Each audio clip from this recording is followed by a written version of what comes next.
When the shouting died down, Margaret's voice was barely a whisper. "What do you want?" Karen smiled for the first time in weeks. "I want proper enforcement, equal enforcement, and I want a formal apology to every resident whose legitimate complaints were ignored while board members lined their pockets." She gathered her binders and headed for the door. "Oh, and Margaret? That bamboo Jake planted, I measured it yesterday. It's already 7 feet tall. I expect your compliance action by Friday." As Karen walked to her car, she could hear the heated argument resuming behind her. Her phone buzzed with a text from Jake. "Saw the meeting room lights.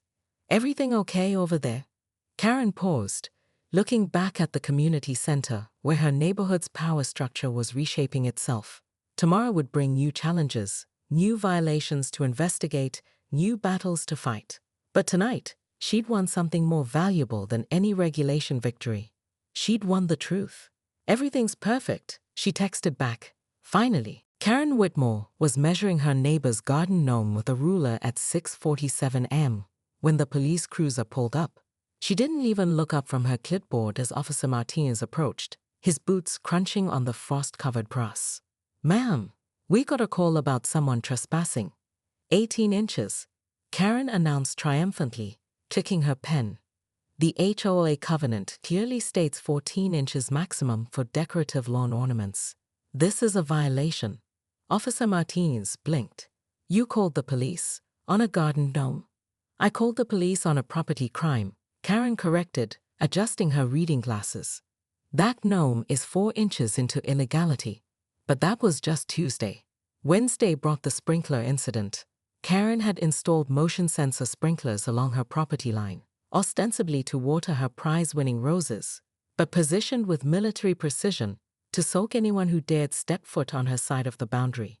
She watched from her kitchen window as her new neighbor, Jake Thompson, got drenched while retrieving his morning newspaper that had landed 2 inches onto her lawn. "Sorry," Jake called out, dripping wet in his business suit. "The delivery guy has terrible aim."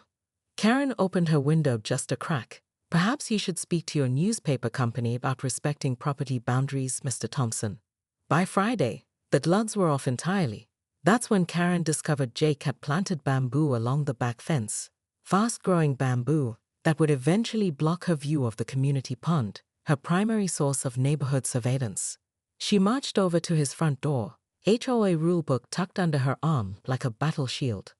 "Mr. Thompson," she barked when he answered. "Section 4.7b clearly prohibits plantings that exceed 6 feet in mature height within 15 feet of shared boundaries." Jake leaned against his doorframe, a coffee mug in hand. "Karen, right? Look, I just moved here. I'm not trying to cause trouble." "Then you shouldn't have chosen bamboo. It's for privacy. My home office faces that direction. Your privacy ends when my property rights begin." Karen flipped through her rulebook with practiced efficiency. "I'm filing a formal complaint with the board." "About bamboo?" "About bamboo that will violate height restrictions in 18 months. Jake stared at her. "You're complaining about a future violation. Prevention is the cornerstone of proper community management." That afternoon, Karen received an unexpected visitor. Margaret Chen, the HOA board president, stood on her doorstep with a manila envelope and a concerned expression. "Karen, we need to talk." They sat in Karen's immaculate living room, with every throw pillow aligned perfectly with the others. "The board has received 14 complaints about you in the past month," Margaret began gently. Karen's spine straightened. "Complaints? I'm enforcing community standards. You've reported Mrs. Patterson for her wind chimes being 2 decibels above the noise ordinance. You measured the height of the Johnsons' basketball hoop with a telescope. And yesterday, you filed a grievance against the mailman for walking on your grass. Rules exist for a reason, Margaret." "Yes, but so does common sense." Margaret opened the envelope. "The board is asking you to step back from enforcement activities." Karen felt her world tilting. "Step back? Take a break. Let us handle violations for a while." The words hit Karen like ice water.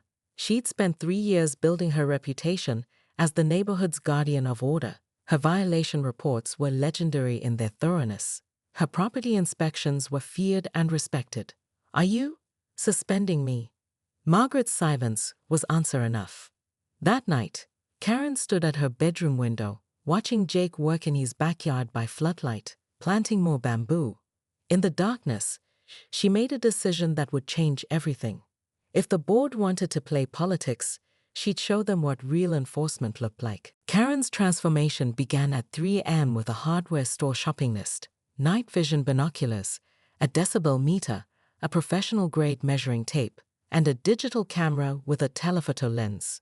By dawn, she'd converted her spare bedroom into a command center, complete with neighborhood maps, violation tracking charts, and a filing system that would make the FBI jealous. If they want to silence the truth, she muttered, arranging her surveillance equipment, they'll learn that Karen Whitmore doesn't back down. Her first target wasn't Jake, it was Margaret Chen herself. Karen discovered that Margaret's garden shed sat exactly 3 inches over the setback line. 3 beautiful, regulation-violating inches that had somehow escaped the board president's attention during her own property's approval process. The photos Karen took were portfolio quality, the shed from multiple angles, measuring tape clearly visible, timestamps proving the violation's existence. She printed them on premium photo paper and delivered them anonymously to every board member's mailbox at precisely 7 a.m. By noon, her phone was ringing. Karen. Margaret's voice was steel. We need to meet. I'm sorry, but I'm no longer involved in HOA enforcement, remember? You know exactly what this is about. I know that concerned citizens have every right to document code violations, even when those violations involve board members who selectively enforce rules. The silence stretched long enough that Karen wondered if Margaret had hung up. The emergency board meeting is tonight, 7 o'clock. Karen arrived at the community center 45 minutes early, her evidence organized in color-coded binders. She'd spent the afternoon canvassing the neighborhood, and what she'd discovered had shocked even her. The basketball hoop she'd reported, still there, still over regulation height. Mrs. Patterson's wind chimes, still chiming at precisely the same decibel level that had earned Karen's original complaint. The mailman, still cutting across lawns with impunity. But Margaret's shed violation, somehow that had been resolved, with a retroactive variance approval dated just 6 hours after Karen's anonymous photos appeared. When the board members filed in, Margaret, Dave Rodriguez, and Susan Kim, Karen was ready. Before we begin, Karen announced, I'd like to submit evidence of systemic bias in violation enforcement. She distributed her findings, a comprehensive spreadsheet showing complaint numbers, resolution times, and enforcement disparities. The data was damning. Karen, Dave began. This vendetta has to stop. Vendetta? Karen's voice could have cut glass. This is accountability. In the past 90 days, you've processed 47 violations. 39 were dismissed without investigation. Of the 8 that proceeded, 7 involved properties owned by residents who filed complaints against board decisions in the past 2 years. Susan shifted uncomfortably. That's coincidental. The 8th violation was Margaret's shed, which received a retroactive variance in record time. Karen stood, her evidence binders stacked like weapons. Either we enforce rules equally, or we admit this board operates on favoritism and personal vendettas. Margaret's face flushed. You're out of line.